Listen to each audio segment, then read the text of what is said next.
Welcome to the Truth About Real Estate Investing show for Canadians. I'm Erwin Szeto, four-time Realtor of the Year to investors, 20-plus year Ontario landlord, getting close to $500 million in income property transactions, proudly no new construction condos. We formerly had an 8-figure portfolio. Why formerly? Because I'm currently selling our Ontario properties to buy somewhere landlord-friendly for value and positive cash flow. On this show, I bring you strategies, stories, and experts to help you build wealth, avoid costly mistakes, and reach financial freedom faster in Canada, in the US, in Mexico, in Europe, and beyond. Let's get started. Today, we are re-releasing one of the most powerful and emotional episodes we've ever recorded. The story of Arminda and Frank Simao, clients of both Real Estate Tax Tips and I Win Real Estate. Arminda and her late husband Frank expertly planned their financial and estate futures. But when tragedy struck, it was the combination of real estate, Frank's pension, and the illness and life insurance they had in place that made all the difference. The title of the show is When Crisis Strikes, but the kids still managed to graduate debt-free. Anyways, this conversation is more relevant than ever with our 2025 Wealth Summit just around the corner on September 27th. Details are in the email and then show links and in my social media bios and whatnot. And also the launch of a collaboration between Cherry and I. We call it I Win Wealth Planning. It's our holistic one-stop shop for financial and estate planning. It's actually something that's been interesting to Cherry and I in our journey and our research and our studies to prepare for this new business. It's actually interesting in how complicated financial and estate planning is if the person doing it is not trained in tax. So that's something unique that we bring to this. This is the perfect moment to revisit the lessons in Arminda's journey, because at the end of the day, what most people want to know is simple. Will I have enough to retire? How much will I leave behind for my kids? And for those investing in real estate, it's even more important to have a planner who not only sells mutual funds, but also understands how income properties fit into your overall financial strategy. Since most traditional planners have limited experience with real estate investments, finding guidance that truly accounts for your portfolio's potential can make all the difference. That's exactly the type of clarity I Win Wealth Planning is designed to provide. Think of it as the financial planner you've always been looking for, with real answers around your retirement plans, your estate, and your legacy. So let's get into it. A case study in resilience, planning, and the importance of protecting your family's financial future. Now, this has a happy ending. So spoiler alert, Frank and Arminda's kids are doing great. They're doing incredible, actually. They both graduated from post-secondary school. Alexia, the oldest, is now a doctor of dentistry, making good money. If you know any dentists, they make good money. Son Leandro recently graduated and has a job in his field of study as a denturist. For anyone who's following, if you're a Canadian, you know the Canadian federal government is pumping a whole bunch of money into dentistry. So there's tons of growth and opportunity in that field. For anyone interested in an excellent student rental investment property, just like the one that we talk about in this podcast, that's cash flowing, that's renovated, that's turnkey, specifically a McMaster University student rental, which is, for anyone who does student rentals, this is one of the best places to be investing. For those who follow the news, enrollment of post-secondary schools, specifically universities, is at its highest in history just this year. So that means after first year, next year, we have a record number of students looking for student housing. Anyways, this investment property of Arminda's will be hitting the market shortly with me as a listing agent, real estate agent of Rockstar Real Estate Brokerage Inc. That should make the regulators happy. Anyways, this is one of the same properties where, upon learning of Frank's terminal illness, this was back 10 years ago now, and when I was thinking of their family, Frank and Arminda's family, I said to myself, thank God they have great investment properties. But this was before I knew how well prepared they were with critical illness, life insurance, and a pension. All integral components of a wealth plan, including real estate, who we serve through I Win Wealth Planning. It is my honor to reintroduce to you Arminda Simao.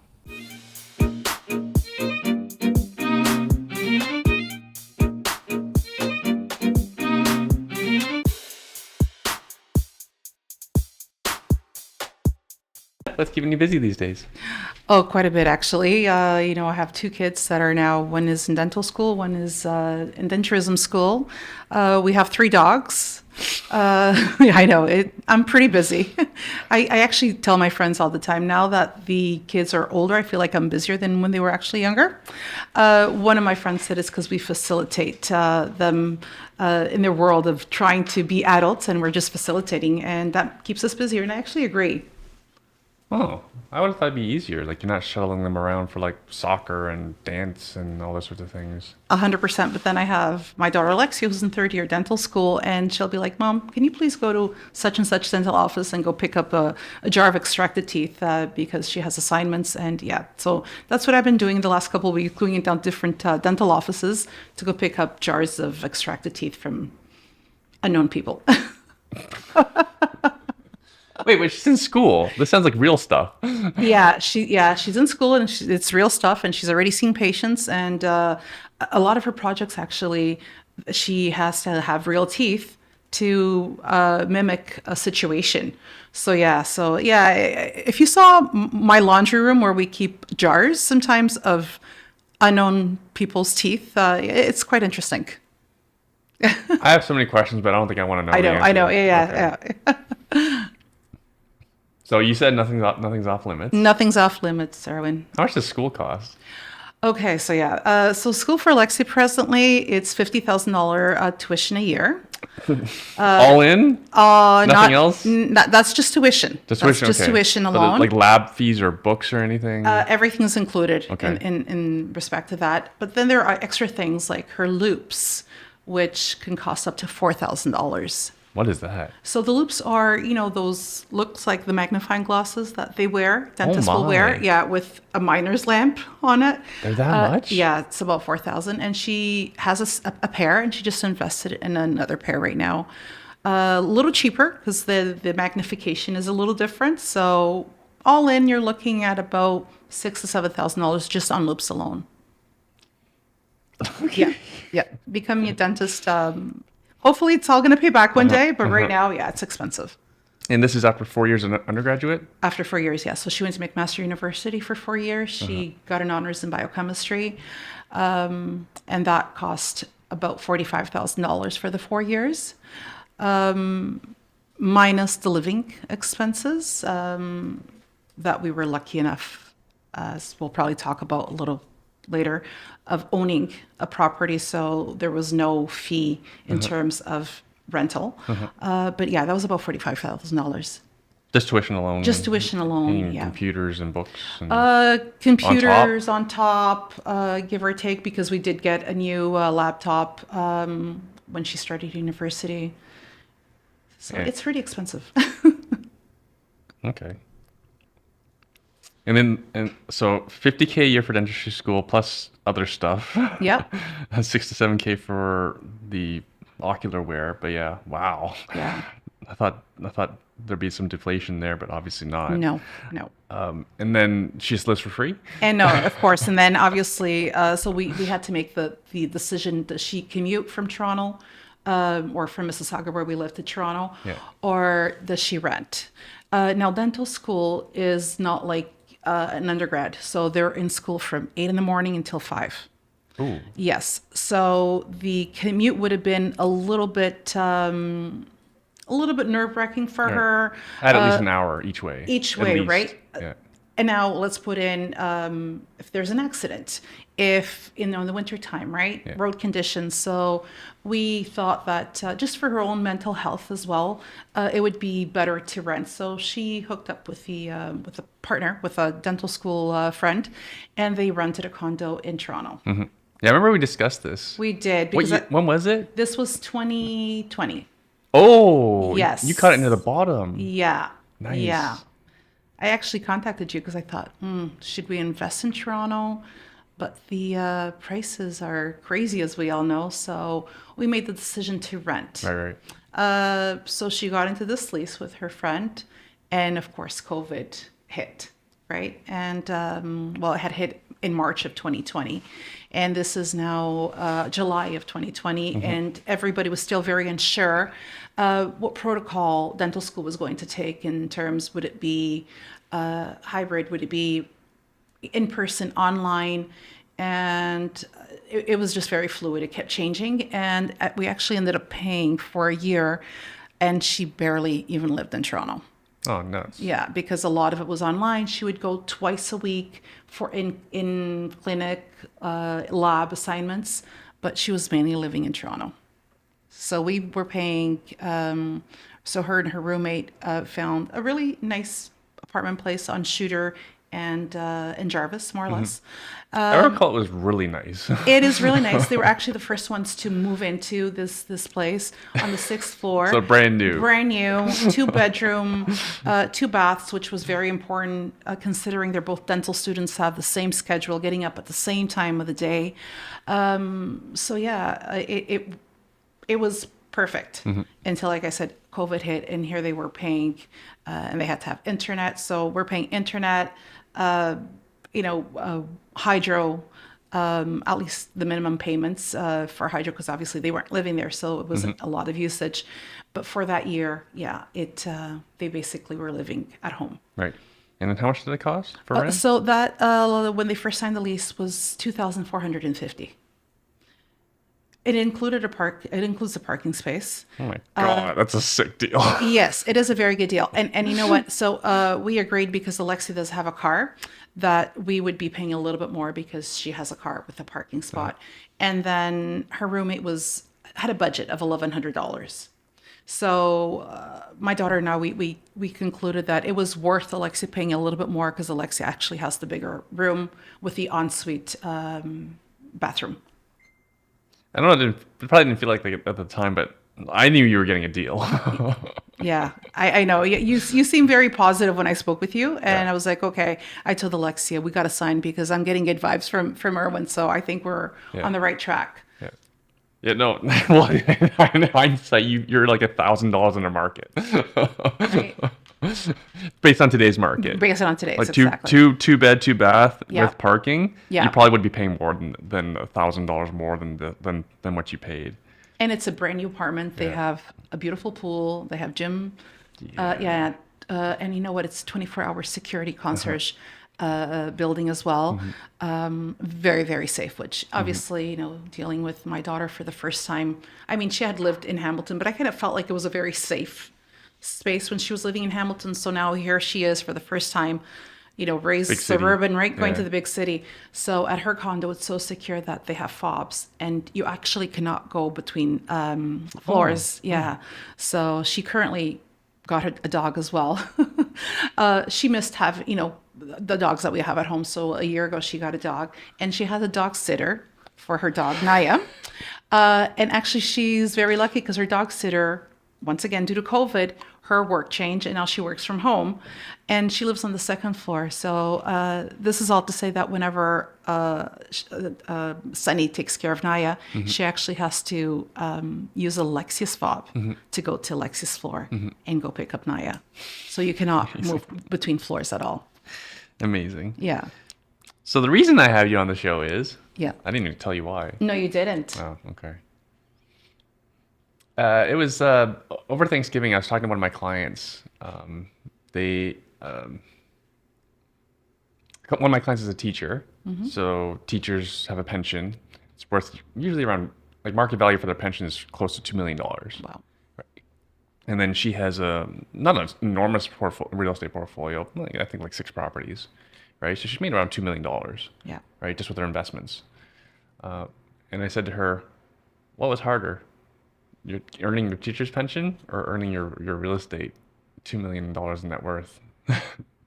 Right? It only took her 10 years for the 2 mil as a side hustle while she was a full-time teacher. Yeah. Right? And then also, she takes care of the family, like, beyond being a breadwinner. Right. Also, like, all the net worth for the family is from her. Wow. So she's able to take care of extended family as well. Well, that's like, amazing. Like old age homes and stuff like that, without like $5,000-6,000 a month. Wow. Right?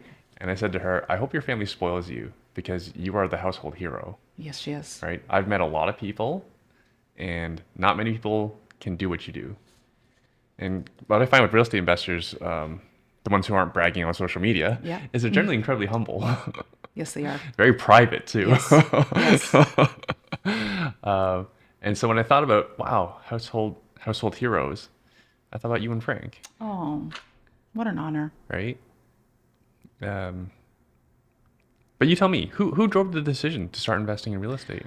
Well, to be honest with you, I have to thank Carol Diaz, our good friend Carol Diaz. Yeah, yeah, yeah. Honestly, this, we always had this vision of having more than just our own primary residence and talking about financial freedom of one day, not only being able to help the kids if we could, but even for ourselves. We had this dream of Frank retiring, and we were going to have our primary residence, possibly either rent or buy a property in Florida. We love Miami, and we also have property in Portugal. So our plan was to a couple of months here in Canada one day, a couple of months in Portugal, and the winter in Miami. So Carol once invited us to her cottage, her beautiful cottage. And she said, well, now that Alexia's going to McMaster, you should seriously think about investing in a house there, right? She had done the same thing for her son, Zach. And she said, it's pretty amazing. And obviously I was like, but how do you go about it? I still have a mortgage. And she said, you know what? I'm going to take you to one of my meetings. And she wanted me to meet you specifically, Mr. Hamilton. And she's like, you know what? And I'm here and I'll guide you through it. So that's exactly what happened. And yeah, she was actually my motivator. I thank her all the time. I still get together with her often. And I would say, Carol, if it wasn't for you, she's a very humble person and she's always willing to share all the information. She actually shared with me how to write a proper receipt. I remember she'd be like, okay, here's a copy of mine. I'm going to share with you. This is exactly, if you ever get audited, this is what the government, is looking for. So it's very important to have that network of friends who are amazing, right? Margaret was another person who She just helped me. retired. I know, right? I think she's off to Paris right now.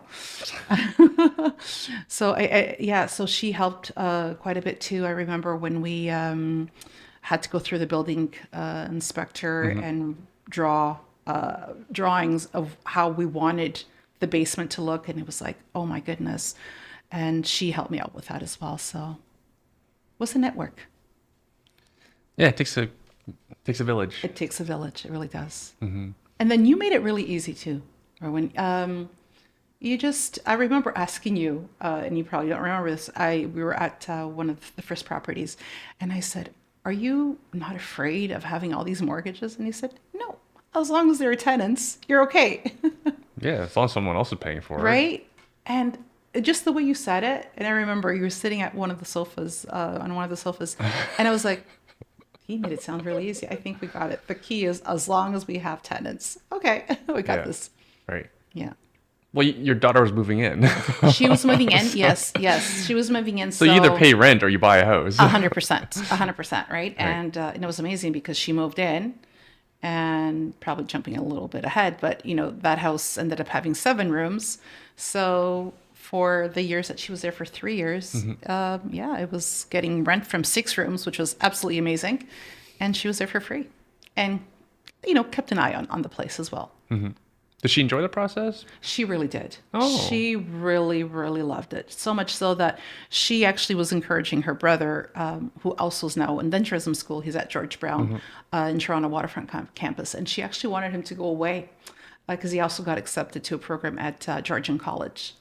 But due to our circumstances for Leandro, different times, as you know, we went through a lot, so different times. And he made the decision to stay closer to home, and it's worked out. Georgian College is far, isn't it? It's in Aurelia. That's far. It's far. I know. That's where Carol has her beautiful cottage, and she said, "Well, if you need a place, you know how to reach, right?" Right. Yeah. And it's not easy to buy a house in Etobicoke where George Brown is. Right. Well, he's at the Waterfront campus in Toronto. Yeah, so it's crazy expensive there. Crazy expensive. Right. Luckily, because Alexia is at the Faculty of Dental School at U of T, he walks 20 minutes. So on the days that he has clinic, he stays with Alexia, and he walks to school, and then that's where her car comes into place, and he drives home because he's got his license. So he's also my little Uber driver now. He drives me around everywhere. It all worked It out. worked out really well. At least for now, Mm-hmm. we're going to take it year by year because, truth be told, as he gets busier with clinic, Mm-hmm. is it really feasible that he's sharing, you know, a room with his sister? We're not really sure, you know. So we're going to take it year by year and just do it that way. So the decision to invest, where do you think you and Frank were like even in your interest in doing so? A hundred Or percent, a okay, 100%, yeah, okay, 100%. And yeah, with your wisdom that you provided, contacts, we got in contact with, I believe, Dion Berg. bag, yeah, Yeah, I yeah, beg. yeah. And he, yeah, and he actually thought that we would be excellent investors. We had a plan. He drew up a plan, and our plan was to acquire 5 properties. He said it would be attainable within a year. And that was going to be our plan. We started off really well. Mm-hmm. We got 2 properties right away, literally within a month of each other, Yeah. right? Purchased the first one November of 2015. The second one came December of 2015. And then we stopped a little bit because of the renovations of both of the homes, right? Yeah. They were family homes. One was actually an estate sale. One was also a retired couple who had been living in the same house for 6 years. So we had to convert it, They were so to tired. speak, right? Yeah, they were. Yeah, just you know, make the rooms more for students. So yeah, Student proof the house. No, I'm kidding. yeah. Well, you know what I mean, right? I yeah, know. yeah. I know. Do you remember what you paid for them? Yes, Oh, 100%. good. Yeah. I'm glad someone So does. yeah. So Beaucourt went for $366,000, and I know, right? And Oldfield went for 370. So yeah, they were pretty much the same price. Okay. Do you want to know what they're worth today? Yes, I'd love to. Oh, you don't know? I don't know. Like, is it close to $1 million possibly, or is that too much? Maybe like earlier this year. Okay. At the But, peak. yeah. Yeah. But today, I think conservative would be 8. Which is amazing. Yeah. Absolutely amazing. And you're on our emails that we. Yes, I am. of, like- Yes. I saw that it's picking up again, which is great. No, I don't. I think it's pretty hot actually. Is it really Yeah, hot? Okay. Yeah. I saw 2 go. I saw 2 this morning that sold. One's sold done, firm. It was only on the market for 6 days, Yes. and the other one was has a conditional sale, and it's only been 7 days. Wow. Yeah, so things are moving. That's really good to know. So when people ask me about the real estate market, like it really depends. Yeah. Right? Because here we're talking about a niche market. We're talking about near McMaster University. Yes. And then I'm in the area as well. So Yes, you my are. experience was the pandemic sucked. Yeah. Yeah.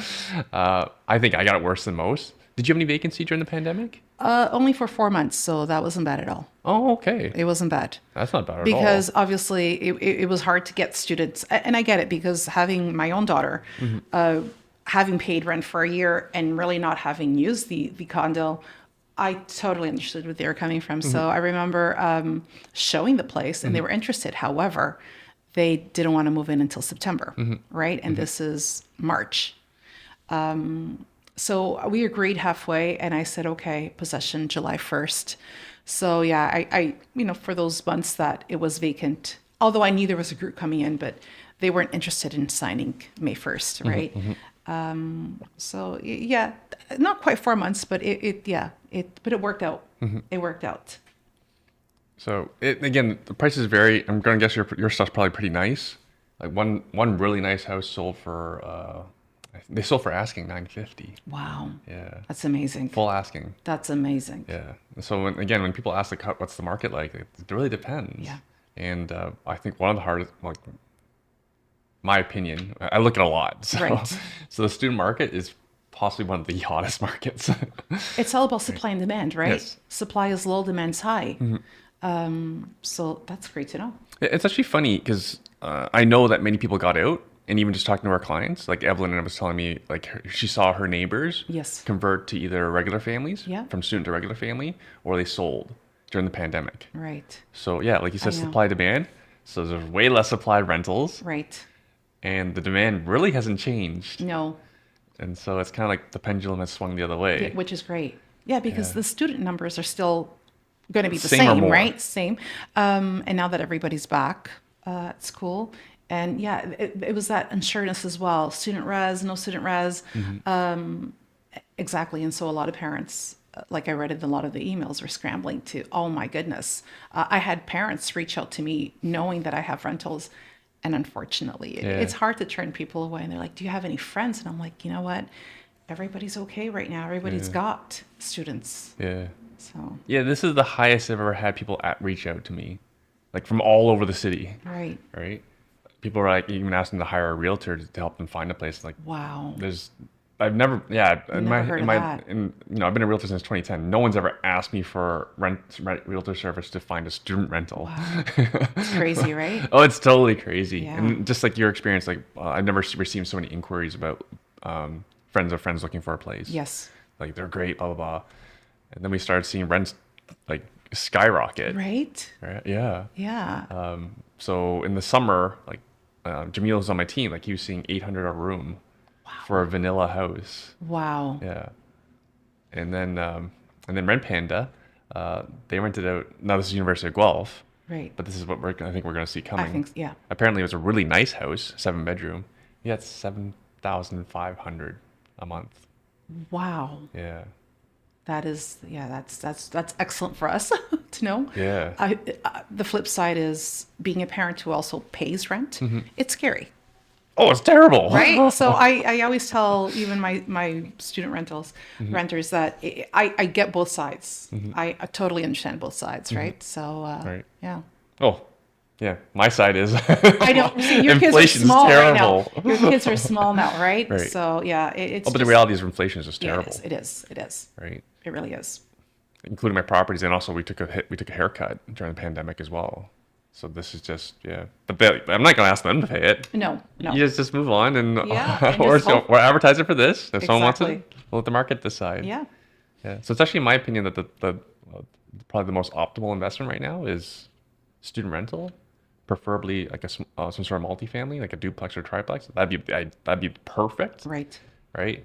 But nothing's perfect, Nothing's perfect. right? So I actually didn't know that your plan was to buy 5 properties. It was. It was. Right. Because life happened. Life happened. Frank got sick. He got Because again, sick. I had no idea. Yeah. We kept it private, I think, because we ourselves had to digest the information. So life was going really, really, really good for us. We, like I said, had those 2 properties. Frank being in the construction industry, obviously, those houses, they do look very nice. We made them look nice. And then we thought, you know what, we need a little break. So the students moved in and we're like, we're going to take a little break. And 2017, reach out to Erwin again and see what's out on the market. We took a nice vacation, Christmas of 2016. We did a cruise. And then, March of 2017, right at the beginning, Frank was diagnosed with glioblastoma, which is the deadliest form of brain cancer. And our world just flipped completely. The reason just looking back, the fact that you guys were buying property, I didn't know Frank was sick. Yeah. And then when Frank got ill, I actually was wondering, was this all part of the plan for his legacy? Not in terms of Short term. Short term, right? Like I said, we thought Frank was always a very healthy person. He was very proactive about his health. He was the one like, it's time for us to go do our physicals and all that. But as we learned, glioblastoma is like life played Russian roulette on us. Honestly, there's no rhyme or reason. As a doctor explained, he was just very unlucky. As Life usually, happens. yeah, life happens, right? Yeah. And so our plan was to have financial freedom, help out the kids. Like I started telling you, travel. We love to travel. We traveled a lot. But yeah, when life happened, very, very happy that we have those properties because there was a sense of, okay, you know what, if I need to make financial changes, I do have those 2 properties that I could always step into. I'm happy to say we're going on almost 5 years since he's passed, and still have those properties. And long term is to keep them. My daughter's going to have a really big debt once she's done with school. We don't know what kind of help. She hopes to open up her own practice, obviously. So right now I don't know what those properties, what the end goal will be. Will it be to help them? We will see. That's pretty cool, though. It is. You could wipe out our debt with just selling one house. One house, just with one house, right? Yeah. It's pretty attractive. It is. It really, honestly, and I try to preach this too. I know things are different now. I got into the market at the right time. I know it might be a little more complicated now with the prices, but I'm just so blessed that the universe at that time worked in our favor. It really did, because my reality is at 45, I became a widow. My son was 13. So he was in grade 8 when his dad passed away. Alexia was a third year at McMaster. And all of a sudden I had to be everything, right? And the interesting And thing, landlord. and landlord, Landlady. mom, dad, and the only role I really recognized within myself was the role of mom, because everything else was taken away. I mean, I remember the first time the students called me, the fridge broke down. And I was like, oh my gosh, can't call Frank and say the fridge broke down. So I had to learn a lot. I had to learn how to not be afraid to sound like I knew what I was doing, because he would always take care of that stuff, right? I would take care of the administrative, making sure, everybody was paying rent on time and getting things ready for tax season. But anything went wrong, Frank would go to the property, fix it. Right. And all of a sudden I had to go into my Rolodex, so to speak, and learn how to contact plumbers, electricians, like a roofing company. I've been able to do it. Thank God. I've been able to do it. I tried out a new roofer in case you need one. Yes, you did. Yeah. Honestly, I've used them twice. Oh, Because, fantastic. Yes. So, and that's what I do. I reach out to people that I know, and it's like, do you know, right? It's all about networking. Yeah. Do you know a roofing company? Do you know a plumber? Do you know an electrician? And so, Yeah, you reminded me of the landscaper I referred you to. Like, I haven't talked to him in ages. I need some work done. And Robert's great. Robert has been my eyes. Don't share his information with anyone, please. No. He's awesome. Honestly, he's awesome. And he, because, by the time you factor in driving to Hamilton, right, cutting brass and all that, it's not worth it. And honestly, it's just great, because I know he goes there every week.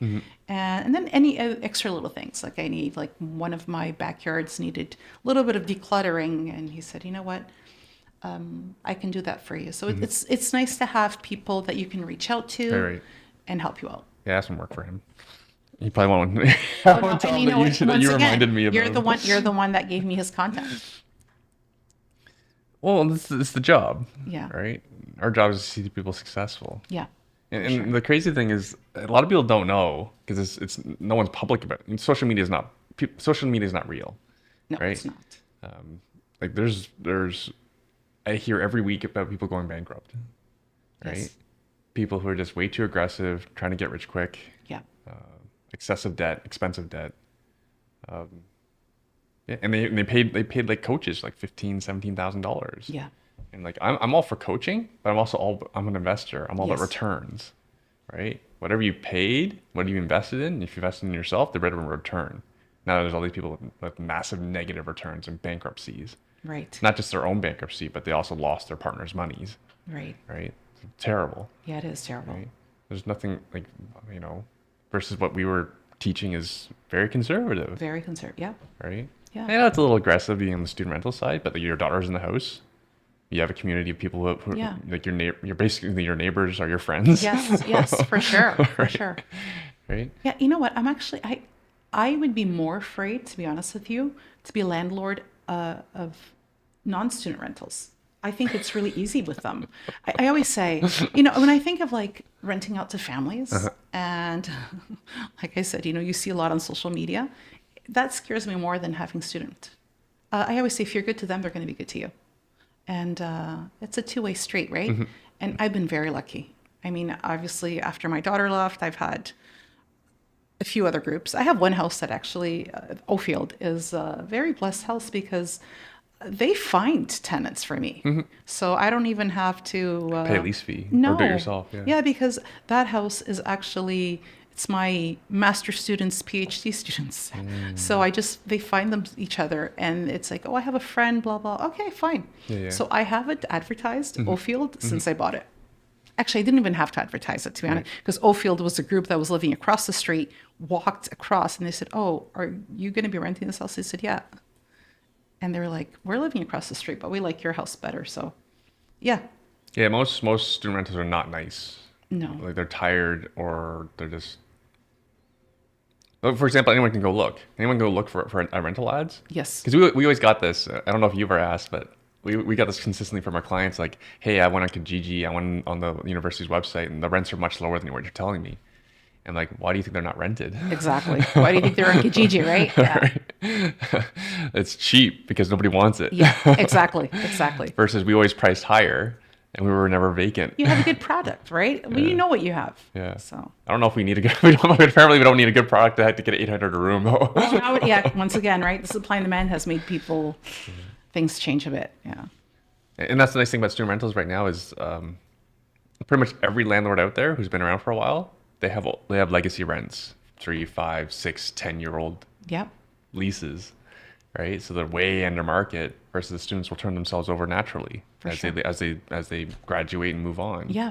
Right. Exactly. Yeah. So every 2 to 3 years, usually that's how long they stay, then you can up those rents, not a problem.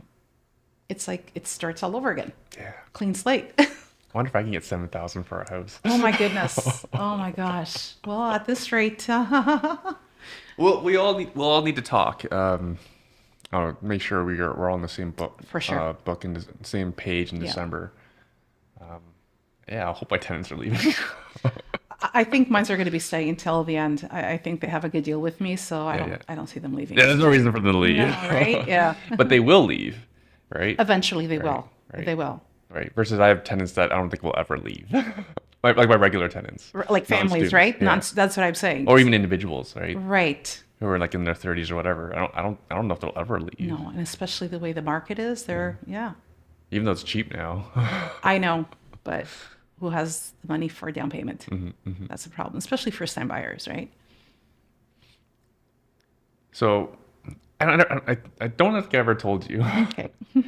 When you told me about Frank's passing, Yeah. I'm a very, I don't know. I'll just say it. The first things that came out of my mouth was, thank God they have real estate. Yeah, for sure. Thank God you have those 2 properties. Yeah. Because even at that time, you probably made at least 100 grand in each of them. Yeah. Right. So you had immediate capital that was available to you pretty quickly. Yes. Should you want to divest them. But you didn't. You just stayed with the plan to hold on to them? I stayed with the plan. You didn't think about selling them? No. You know Really? what? Luckily, we also had life insurances. So I knew if anything, first I'm going to use those funds and just let those properties keep growing. So yeah, I never, and you did message me that. You texted me and you said, I'm really sorry, but I'm so happy that you have those properties.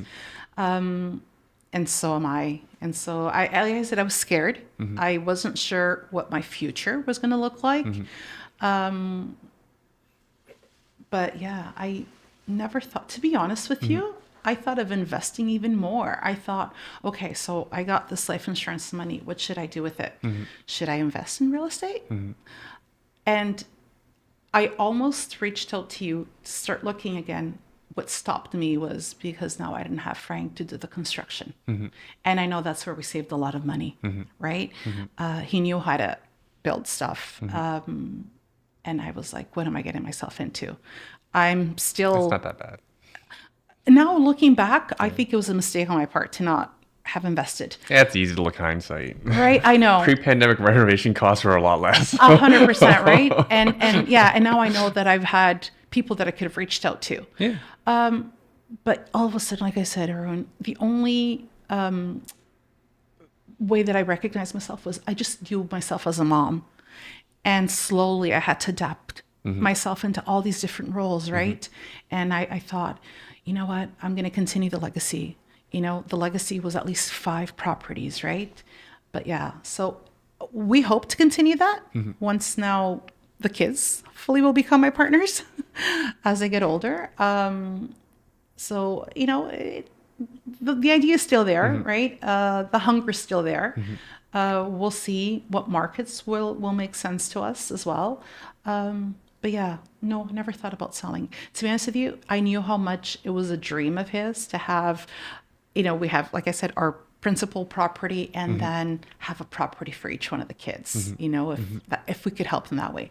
So it was like, that was going to be, and it still will be the last thing that I do, to sell those properties. May I ask how much you rent them for right now? So right now, as some of them leave, I'm starting to slowly increase, right? So like I told you, my Ofield House, the one that's PhD master students, they help bring students in. So I started at that place with $530 a room. I still have one person that's still original, believe it or not. Really? Well, because master's PhD. That's 7 years ago. Yeah, so he's still there. Career student. Yeah. Poor parents. Yeah. Massive student debt. Then I slowly raised to 560, and now the new ones that have brought in, it's $600 a room. Okay, still below market. It is below. That's so fantastic. It's still Could you imagine good, right? Like remember when you started? Could you imagine getting 600 a room? No. I was already thinking asking 500 was like a lot. Yeah. And so, and a bowl court, they're getting a really good deal, $550. Oh. But this was during pandemic, and I was really afraid. I thought, you know what, I'm going to go a little bit lower, guarantee a group, then ask the 600. Yeah, we'll see. Yeah, we'll we'll see see. what happens. They're happy because they keep bringing. So 3 of them have, for the year, they have the co-op, and they want to hang on to the room, so they rented to somebody else. So they sublet, right, to somebody else so that they can come back because they know they have a good deal. And that's including everything, right? I pay for all the bills, internet and all. So they have a really good deal. That is a really good deal. So for when we're releasing our properties, we actually we usually have an idea who the captain of the house is. Yes. And it's usually them that we reach out to lease out our home for us.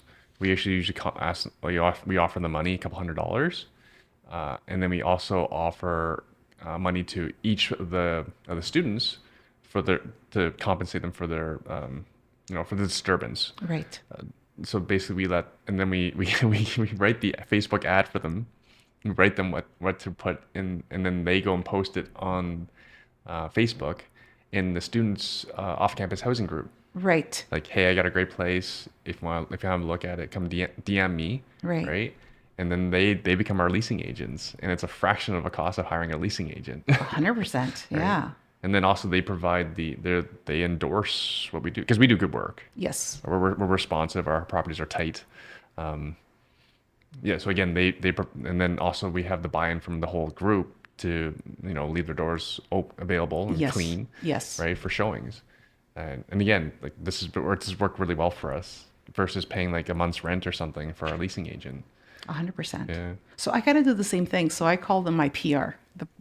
Like I said, it's always public relations. Yes. So usually, I always said you're the first one that reached out to me when you were looking for a place, so you become the PR of the group. Right. So at anything that I need, I usually reach out to the PR of the group, and I do the same thing. Like I'm very blessed as well. But like I said at the beginning, if you're good to them, they're going to be good to us, right? So to be honest with you, I have never really had to go and show the property because they themselves do that for me. Similar to what you're saying. Right. So I'll put the ad and I'll say, you know what, I have a group that's interested. Are you guys okay with showing them the place? And they say, yeah, not a problem. So then bring them a box of donuts as a thank you, a gift card or something. And it works out. And I imagine masters and PhD students are pretty serious. They're not goofing around. No, they're not. Very, very responsible students. I've never had any issues. And then your other group, do you know what programs are? The other group, So it's a new group, and I believe they're all in engineering programs. Yeah. Yeah, so typically they don't have much time to goof around either. No, They no. have so many No. labs. Yeah, they do. They're very busy. And usually the engineering program is a 5-year program, so that means usually they're there for 4 years. Got it.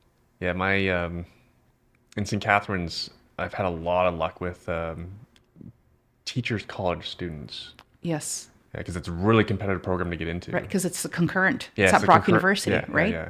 It's a Brock concurrent. So my point is, it seems the harder the program, often the better the tenant is. Yes, Yeah.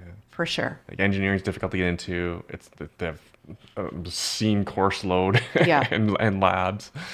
Yeah, there's no time to goof No, off. there's no. And actually, what I find interesting, they usually ask me, how quiet is the area, Right. right? And I always tell them, it's a very quiet Yeah, area, because you're out of the fray, right? I'm yeah. closer to Fortino's on that side. which is perfect. It's People need to buy perfect. shirt- Honestly, the bus, yeah. Oh, and they have hot food. You Yeah. never have to cook. They don't have to cook. And I always tell them, actually, the way the bus route is, it's perfect. You'll always it's guaranteed you'll get to the university. As to where closer they get, sometimes like Emerson and those areas, the buses are full. And guess Yeah. what? They don't get in. Right. So, Yeah. Yeah, and that was something that was what our strategy was to just stay out of the extremely hot area. yes. Even though the demand was massive for within 400 meters of the school. Yeah. Often the properties were rough. Yes. Often that's where most of the garbage was. Yeah. Like garbage blowing around and people urinating on lawns. Yes. A lot of parties. Versus your properties are about 15 minutes bus. About 15 minutes. Yeah. Yeah.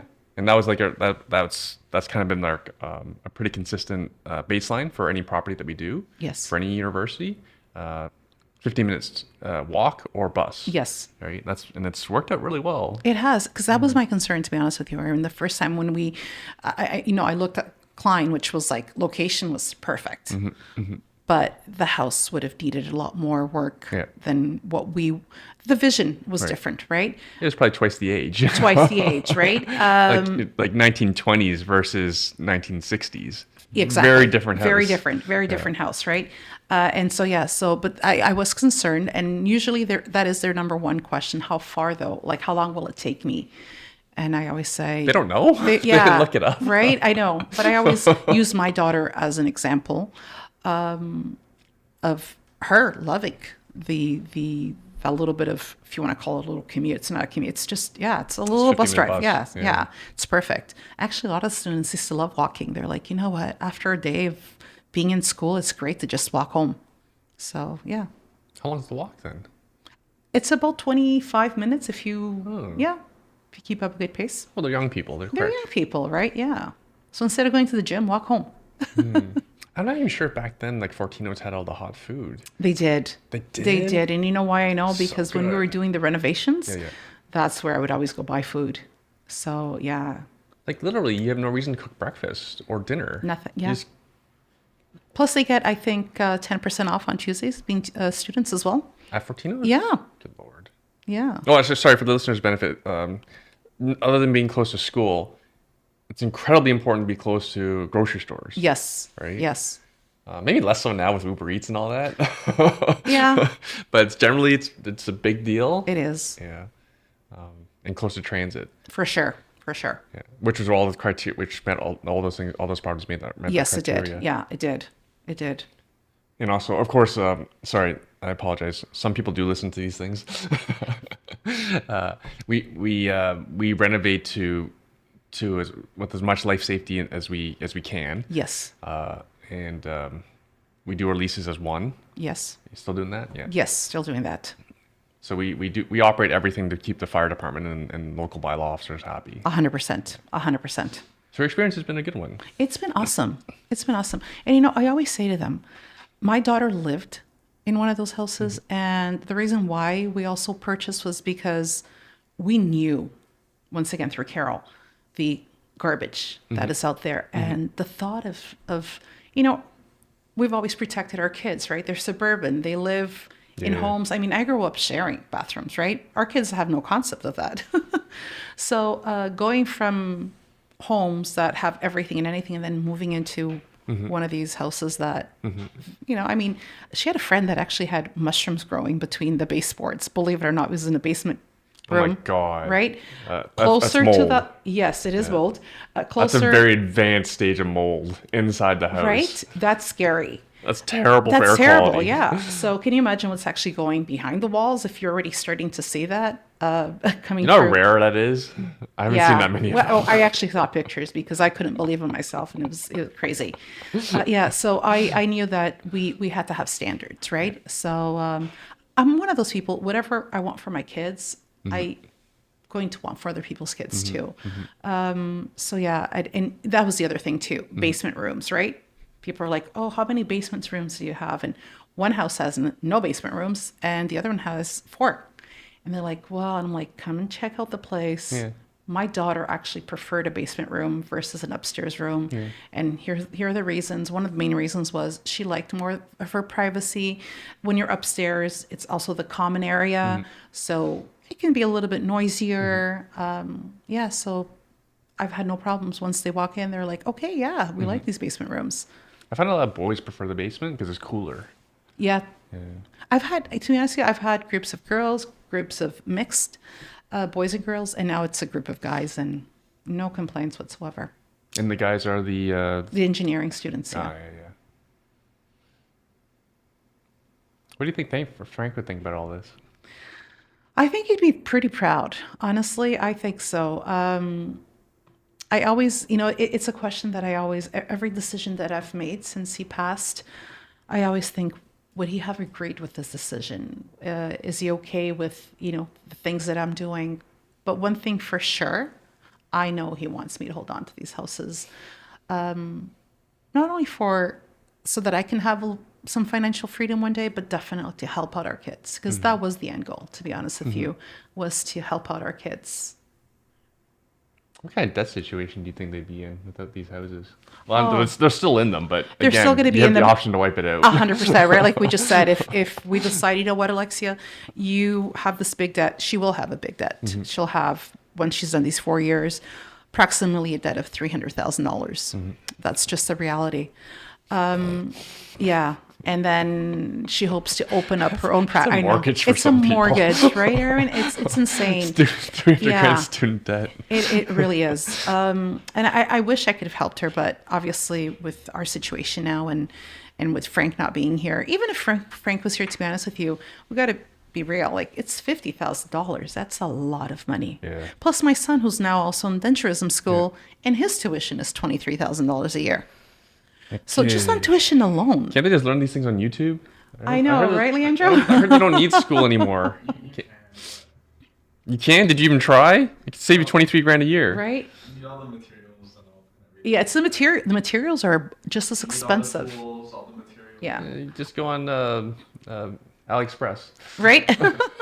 You'll have it in 4 months. You know what? They actually do a breakdown of how much, the courses, just for materials, it's over $6,000. Right? And I know with Alexia's tuition too, a big part of it is all because of the materials that they use. So, So the plan's just to keep holding on to them? yeah, that is the plan. All right. You guys are going to suck up the debt then. They realize how fortunate they are. They really do. Yeah, because the motivation for me to buy the houses for my kids was I didn't want to pay for their university. I wanted someone else to pay for it. Right. And that's what the investment properties were Yeah. for. I was budgeting for like a $70K tuition, 4-year tuition. How many years does Leandro have? 3. His program's 3 years. And then that's it? You're done? And then he should be done. But Alexia's route was completely different, right? So she did her 4-year undergrad at McMaster. So that was her biochemistry degree. And that was, like I said, about $45,000. And now we're looking at $300,000, another 4 years. Now, if she decides to specialize, we're looking at even more. So she may not be done. Yeah. Here's the other thing about why I bought the properties. That's actually one of my clients. His name is Rob. I won't say his last name. He made the point to me. he was sharing with his own experience with one of his daughters. Also, he also bought a house for his daughter. I bought a couple for them for his daughter in McMaster University. Anyways, his point was, he was sharing with me a conversation he had with his daughter. She was interested in potentially going to medical school, but then she thought, I can't afford it. Maybe I should work a couple of years. And his point was, I think there's too much risk that she won't go back to school. Just because it's hard to go back. Right. Once you take a break, it's hard to go back. So his point was like, I don't want her to make this decision of going to med school or not over money. Right. It's right. You know what? Alexia took a year off.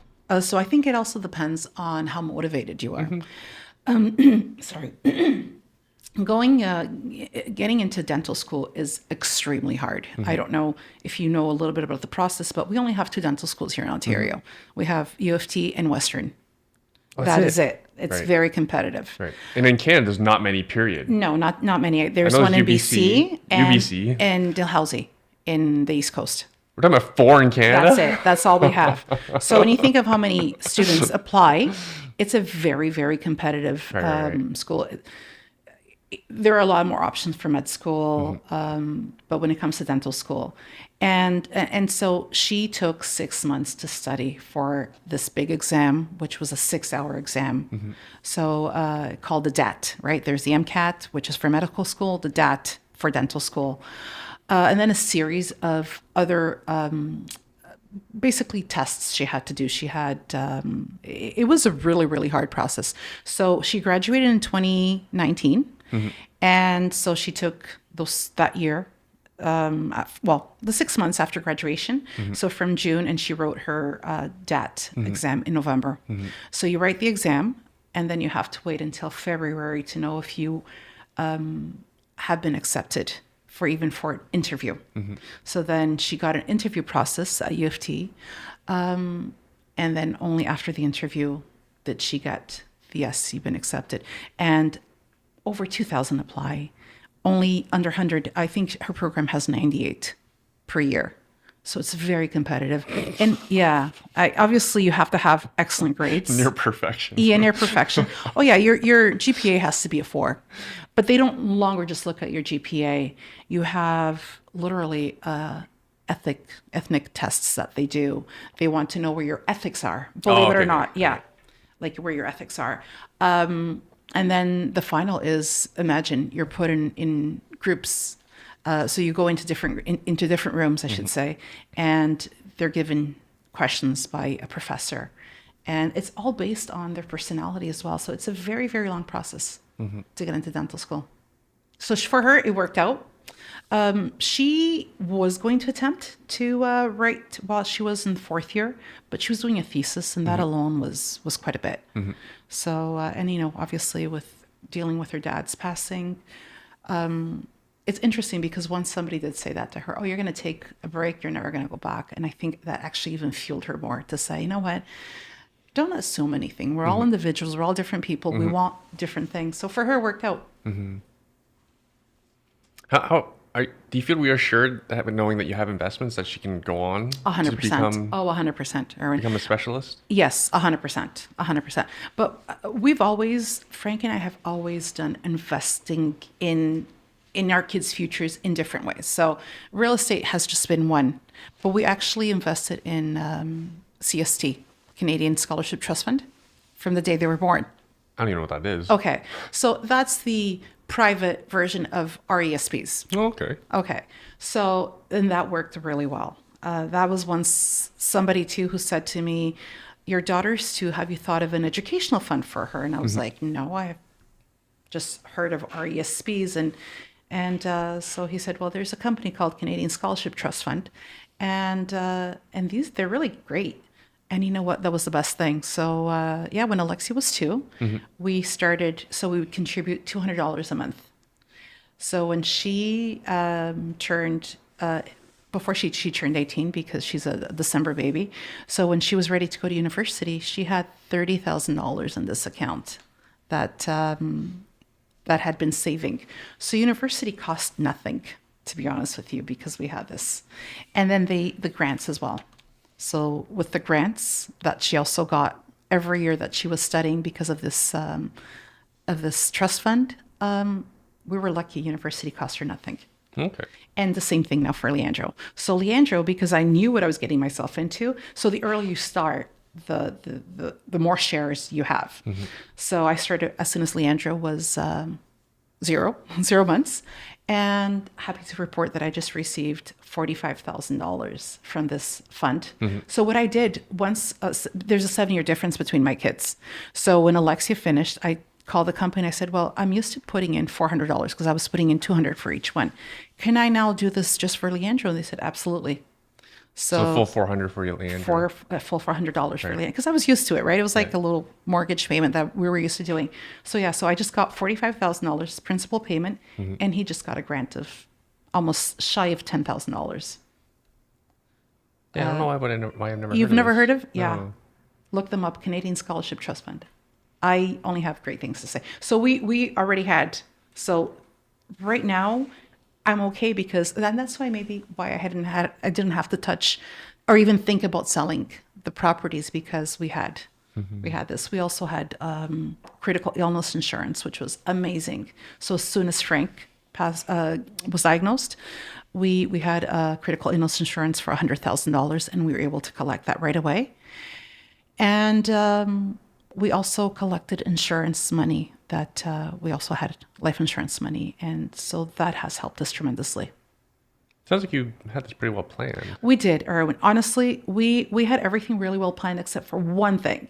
We only made, I think, one big mistake. So when we basically got a home line equity credit line, we got that from our principal residence that we actually were able to pay off. We bought our principal residence in 1999. By 2012, we were mortgage free. So we were doubling up our mortgage payments. Obviously, the property was a lot cheaper than what they are now. But in 1999, we paid $207,000 for our main residence. I know, right? At the prime of the market now, and I don't live in a big home. I live in a detached, semi-detached, but it's a wide lot, so it's comfortable for us. It's funny because every time Frank, working in construction, obviously was at every site you can think of, and every time we thought about upgrading to a bigger home, my question to him was, will it change the way we live our life? Though we love to travel, we were very blessed. My kids have seen a lot. We were traveling twice a year. So that was always my question. Having a bigger house, will that mean a bigger mortgage? And the answer was always yes. So I'd be like, nope, I'm happy. And I was privileged because I was a stay-at-home mom. So for me, it was really, really important, being there for my kids, being the first face that they would see in the morning, being the one picking them up after school, being the first person to hear about how was your day at school. That was just important for me. And for Frank, we agreed. So he was the sole breadwinner of the family. And so at the peak, the houses were going for $1.2 million right now. But yeah, sorry, I kind of lost my train of thought. We were talking about so many things. You said that you had a regret. I'm still waiting sorry, for the it. regret. Yeah, sorry. So the regret was when we took out $200,000 to invest in these properties in Hamilton. I remember vividly the bank person saying to us, "Do you want to get life insurance on it?" Right. And I said, "No. What's $200,000, right?" Yeah. We honestly thought we had a plan. We were going to do what we did before. We were going to double pay, right? So we knew that one payment was all towards principal. And yeah, would you owe already so much money? I don't know, 200,000 didn't seem like a lot, to be honest with you. And he's like, "Are you sure?" And we're like, "No, we're going to pass on that." This was 2015, and he was diagnosed in 2017. So I still have a mortgage now, because that was our only mistake, was not having gotten life insurance. Now, I presently have life insurance on my mortgage. God forbid something happened to me. At least the kids are okay. You got insurance via the bank or? The bank. But I have private life insurance. Right. Believe it or not, my kids already have life insurance too, and critical illness. And a lot of people are like, they have life insurance? Oh yeah, because their their payment will be the same for the rest of their life. And with inflation and rising costs, they have pretty good insurance, and paying. I'm paying for them, but one day they will take over $150 a month for $350,000. And then the critical illness? Critical illness is 100,000. So it's 100,000 critical illness, 250,000 life insurance, And that costs you 150 a month? and 150 a month. It's not Right? bad. I think it's pretty good. Think about it. One day when they're in their 50s and people are paying thousands of dollars possibly, they're still going to be paying 150. And the way the critical illness insurance works, if you don't use it in 20 years, you get it all back. The kids know how lucky they are? They do. They do. They really do. They honestly, we are the three of us, we're a team. They know everything, every decision that we make. We're actually in the process of selling a property that we own in Portugal right now. So No. yeah, that one we are going to sell because we don't use it. We don't need it. And we're in the process of taking care of that. But every decision that's made, it's made between the three of us. What's the process like in selling a property Very in Portugal? complicated. Very complicated. So the way the law in Portugal works, when a spouse passes away, so when Frank passed away, not only do I inherit property, they inherit as well, automatically. It's just to protect. Yeah. See here, Yeah, even though they're minors. it doesn't matter. They get they get their share automatically. It's kind of to protect kids. So Really? it complicates things though, Would right? it override a will? If I had a will, Yeah. right? But we didn't think about a will. Yeah. And so we actually were waiting for Leandro to turn 18 so we can sell this property. It would have been even more Excuse me, complicated. you can't sell it because he's a minor? We could have Erwin, but the thing is, he would need to have like a sponsor. So I couldn't be his sponsor because of obviously conflict of interest. Wow. Complicated. Yeah, it's very complicated. And even now, there's a big possibility the three of us might actually have to fly out to Portugal to sign, the contract, because we need power of attorney. Well, in order to have power of attorney, we each need to have somebody with power of attorney. We need to go through the Portuguese consulate. And that is a nightmare right now. Even to try to get an appointment to go there, it's months on end. So my lawyer said you might have to come here, which... Not the worst. Not the worst, but right now with Alexia's... Might be deductible. Right? Well, I don't know. But, right now with Alexia being in dental school, she can't just... Like, Leandro next week actually has the week off. It's his reading week. But not Alexia. So, and all three of us have to be present. But it is a very complicated process. It's not like here at all. No, not at all. That's the thing that people need to consider. Like for example, like I see all these people. I don't understand the path, but because I'm so risk adverse, so I'm not the right person to ask. I see people for like investing in Ontario, Yeah. and like, oh, I can't do whatever I want here, so then they go to New Brunswick, and then oh, I can't do what I want to do here. Then they go to the States, and like, oh, I can't do what I want to do here. Then they go to the Caribbean. Right. Yeah. Where like property law is so different everywhere you go. Yes, it is. And like for example, my friend who has a property in Costa Rica, like here, like we have a legal description for our property. Yes. Very, very specific. His legal description is like how many meters away he is from the main intersection. Wow. Yeah. Yeah, it's exactly said it there. Right. Every country has very different laws. Yeah. Like to me, that's too much. Yeah. I'm incredibly risk adverse, I'm not the person to talk about making money fast. So You've always said it's long term, right? What's your long term goal? yeah, get rich slow. Yeah. And we had none of us predicted these No. properties would shoot up so Yeah. quickly. No one expected the governments to print so much money in a global pandemic, but Right. yeah, your misses don't sound that bad. No, I know. But I think all listeners, if you are investing, if you have if you have any sort of complexity in your investments and your assets, I think wills are a thing. For sure. I'm not anyone to talk though. Cherry and I only got ours done like 2 years ago, so we waited pretty long. You did. Yeah. Yeah, because, even when it comes to wills and things like that, nobody really wants to Yeah. talk about it. Yeah. I didn't have a will either. To be honest with you, we didn't have anything until Frank was diagnosed. And I'll never forget the surgeon after he Frank came out of surgery, he said to me, this is fatal. That he's going to pass away. And like right now, I can say these words to you and actually understand what they mean. But at the time, you always have hope. And he said, do you have a will? Do you have power of attorney? Do you have medical direction? And I was like, what? He goes, I suggest you get that done as soon as possible while he's still coherent, while he still understands. So imagine my position, Erwin, knowing that my husband, literally, the doctor is telling me he's going to die. He has between 7 months to 14 months to live. And how do you bring up, we need to get a will done. So somehow I did. I don't even remember exactly how I started the conversation. I think we're in the hospital. And I think I said something like, you know what? Maybe this is a sign from the universe that we need to get our paperwork. And we did. He came out of the hospital, and the next day we were at the lawyer's office getting it all done, because I knew I was literally racing against time, right?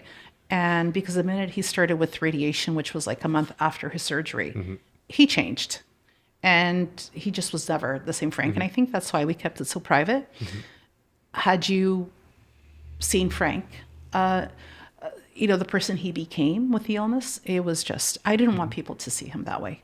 So I was protecting him. So even now, the image you have of Frank is of Frank, being there. And so I just wanted to protect him. I wanted to, like I said, the image you had of Frank was Frank working at the houses and being so happy. Remember, we wanted to make sure how the basement was. And even that house on Oldfield, we got it because we had no conditions on it. And he just became a very different person. I mean, they took his I'm sorry. I am so sorry. I apologize for this. It's okay. He became a very different person. They took his driver's license away from him automatically. Sorry. Wow. And and he had bought a new truck. He had bought a new truck.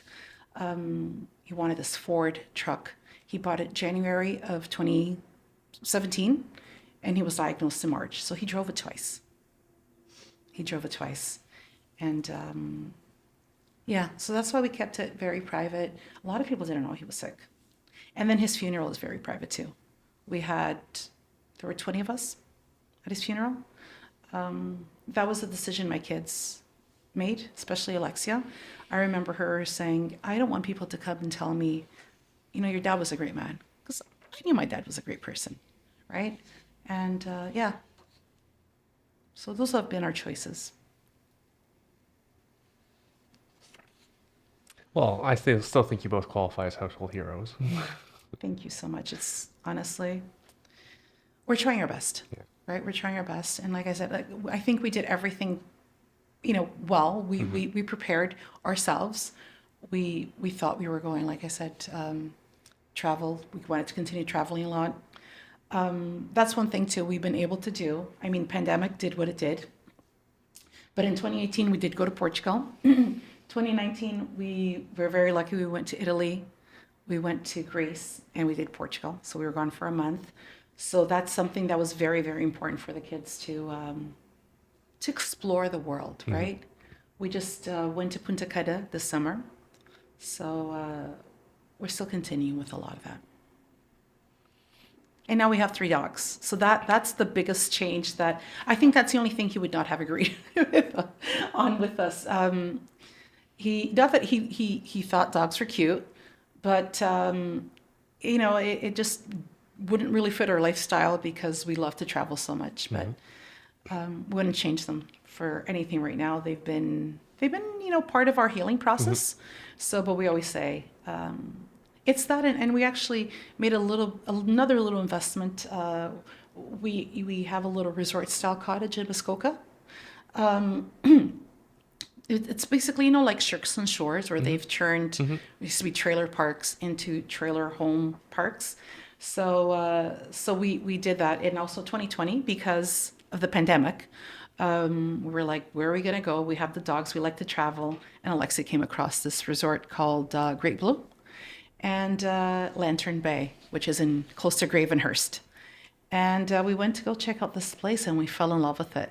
So my best friend and I went on it as partners, and we co-own this little place, and it's great. It's like a resort style place. So we have our own private beach, pools. We have use of kayaks. So if I ever post, say that I'm in Muskoka, that's where we are. There's a marina, so whoever has a boat has a marina. And so that's another thing where, like, would Frank have agreed with this Muskoka lifestyle? Because he didn't believe in always going to the same place. And that's exactly what we're doing. Keep going to the same place, right? But yeah. What would you tell someone who's on the fence about investing? Oh, go for it 100%. 100%. I tell my best friends all the time, they never took the pledge. And I tell them, yeah, Frank, that was the biggest thing Frank wanted for them was to invest. But they're like, well, we don't know which university our daughter's going to. She ended up going to McMaster, believe it or not. And I remember saying the same thing. Carol's like, it doesn't matter. The rule that I've learned is you should be within like a certain limit, right? Like area. And McMaster makes perfect sense. Even if Alexia goes somewhere else and you know, that could subsidize for her rent. Like that can help you for her rent somewhere else. Because that actually ended up happening with her daughter, Nicole, who went to Laurier, I believe Nicole went. So she said, you know, she's not going to McMaster, but guess what? I have enough now coming from McMaster that I can use that to help pay her rent. So yeah, so I always told my best friends, do it the way we did it, right? And you know what? They haven't invested. Their house is paid off. And I'm like, what are you guys waiting for? Right now they're like, well, the market's different. That's a great market. Right now it is, right? So I got to have the conversation with them again. Our market's off like almost 30%. It was actually in the paper this morning that like Toronto is down this and Hamilton's also down this. And they only have space for like 3 cities. Look how terrible it is. Right? So prices are down. I think what worries them, to be honest with you, is so if I have kind of that type of mortgage, like they always say, oh, well, we'll pay a lot more for the properties than what you paid. Yes. Yeah. Our mortgage will be a called lot inflation. higher. Yes, exactly. So how do we make the numbers work? So that's what they always worry about. How do we Right. make the numbers work? Because they know my situation, right? Like it's very profitable for me right now with 12 rooms, right? I think there's like a net at the end of the month of $1,500. Each? Both together. Oh, that's pretty good. That's really good, you really right? want to tell Leandro that? Right, Erwin? I know, right? That's a lot of money. It's a lot of money. And that's why I also had wanted to invest because I was like, oh, maybe that can actually even help cover another mortgage or, you know, but yeah. Eventually we'll get there again. Yeah. No, Cherry and I are going to buy another property within 12 months. Are you? Yeah. Oh, yeah. See, maybe that's what we got to do. Like what market's different. You know, 10 months ago, prices were high, interest rates are low. Yeah. Now interest rates are high, prices are low. What would you rather have? I know, right? The lower price, especially if you have tenants who are paying for your mortgage, right? Yeah. And specifically student rental rates. Student rentals, I love them. But the rent though is well exceeded inflation. Yes. So like, what else do you want? It's a win-win situation for us. No pun intended, but it's Yeah. a win-win. Yeah. No. Yeah. You know, my 2 cents. Not that it matters, but I think Frank would be incredibly proud of you all. Thank you so much, Erwin. Especially the kids. Thank you. Right. I remember Leandro I think he was doing the I forget which dance. You were teaching me one of the dances that the cool kids were doing. He was 11 at the time. He was 11 at the time. Yeah. Because we're in an empty property. Probably was an estate sale, so it was empty, very tired looking. He was bored, and yeah. And here he is now. He's a man. I know. Like and honestly, a lot of people ask me, "Are your kids closer to you now that Daddy isn't here?" And I'm like, "No, we were always like this. We always had a very strong foundation, strong base. We believed in doing things together." Now, do they have a different appreciation for their mom? Possibly. They see that no matter what, we don't quit. No matter how hard things get, we push through it. And we have. And I think if anything, that's the legacy that I hope to leave for them now is no matter how hard life gets, you just push through it and everything will be okay. The end result may not always be what you want it to be. Like, obviously, we wish Frank was here. There's always like, I wonder what life would have been like right now. Like, how many more properties would we have had? But that's going to be left in that other lifetime. And now we could only move forward Right. and have different dreams and continue. Yeah. Bigger's not necessarily better.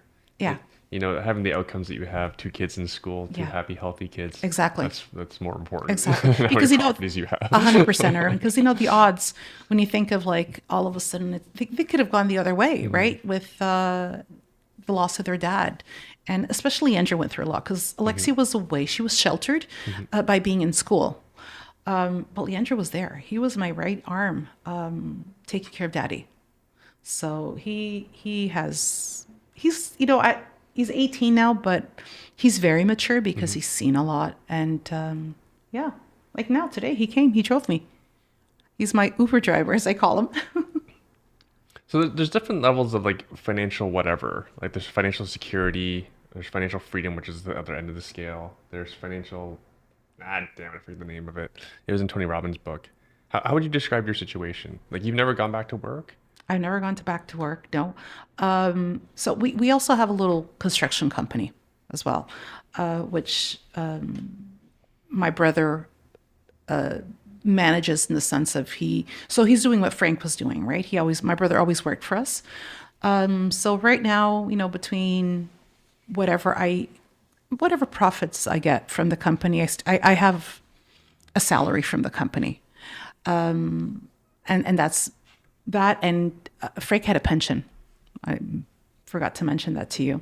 So he worked for, his union was Local 183. So, because there was a 13-year difference between Frank and I. At 55, he got his pension, even though he was still working. Almost like a teacher's, you can get your pension. Because of the age difference, he didn't get his full pension right away, which it was a smart thing to do. So I will get his pension for the rest of my life. As long as I'm living, I get his pension. So that's another source. I know, another source of income. If I gotta imagine Frank's pretty proud of himself. Yeah, he is. Honestly, like I told you, we did almost everything perfect except getting that life insurance on our principal residence. But nothing's perfect, right? Nothing's perfect. Yeah. Those who wait for perfection often don't do anything. 100%. Which is way worse. Yeah. So a lot of people wonder, how does she do it? Well, I got to thank my husband. Obviously, it was a collaboration between both of us where we'd be like, yeah, maybe we should get this and maybe we should get that. And we were really prepared in case things went bad. Not that we ever thought they would, right? But here we are. All right, Arminda, thank you so much for doing this. Erwin, thank you. Oh, and FYI, Margaret and Carol have still yet to come on the podcast. You're the first one here. Really? Oh, and Yeah. they have a lot of valuable information. They don't think so. Oh, they do. Yeah. They do. Well, they're both traveling. No, before they were traveling, they were invited. Well, yeah, you got to get them because honestly, like I said, I owe everything to Carol, especially all her guidance. Even I remember the first lease before we had to use the Ontario leases. She was like, here's a lease. Here's what you're going to do. Yeah. It's the lease I gave her. Oh, okay. So we have to thank you. No, it's right? Okay. It's part of the job. You. Yeah. So, but you know what? She made it easy for me. Yeah. And I was willing to do the same for my best friend. I told her, listen, the tools that I was given, I will pass them on. You better believe I'm going to give my lease to Carol, who's a lawyer, like free lawyer review. Look at that. You see? You got a free lawyer review too. Honestly, what having really good friends, right? This is what even the first meetings that we went to, she took me as a guest. Yeah. So that's how I learned a lot of stuff. Yeah. You just take the first step. Yeah. We still have the meetings, not as frequently, but we still have them. Yeah. Yeah. And even all the things that Cherry puts out, it's so valuable. It's absolutely amazing. So you guys are a wealth of information. We try. No, you really are. You don't try. You guys work really hard. You guys work really, really hard. Could work harder. Yeah. Oh, I don't think so. You know what? You got to live life too. Yeah, Cherry wants to go to Portugal. We can talk to her about it. Oh, and you should. Honestly, I would say Portugal is such a hidden gem. Like people think of, Italy and Spain. Portugal looks exactly the same, but a lot cheaper. Because going to America is not nearly as attractive with exchange rate now. No, it's not. No, it's not. No, it's not. And it's nice to go to Europe, right? Have you been to that side of the world? Or Not in a long time. Okay. All right. Arminda, thanks so much for doing this. Thank you. Thank you so much. It's been a pleasure and an honor. All right, friends, that wraps up another episode of the Truth About Real Estate Investing show for Canadians. Hope you got as much out of this one as I did. Remember that whether you're just starting out or a seasoned investor, there's always something new to learn, and it's always about building that practical knowledge base that gets you closer to financial freedom. If you found value today, please do us a favor and leave us a review or a rating, share this episode with a friend, or better yet, join our community of real estate investors who are taking action and making moves. And hey, if there's a topic you want us to cover or there's a certain guest you'd like us to have on the show, drop me a line. My DMs are open on social media. Reply to this email that this has arrived on. I'm not hard to find. You know, we're all about getting you the unfiltered truth to help you on your journey. Thanks again for tuning in, and we'll see you in the next episode. Until then, stay smart, stay curious, and keep building that future. Catch you later.